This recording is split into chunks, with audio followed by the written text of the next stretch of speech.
simkuring Siti Alia Rahma dina acara Warta Sunda.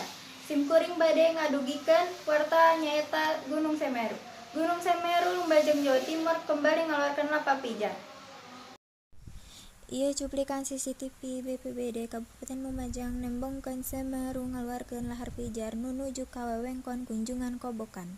Nepi ka ayeuna Gunung Semeru masih aya dina tingkat 4 atau waspada. Tina data pas penempatan Gunung Semeru, kacatet Gunung Semeru geus bitu 22 kali 5 longsoran, 4 kali lebuh vulkanik jeung 1 tektonik lokal.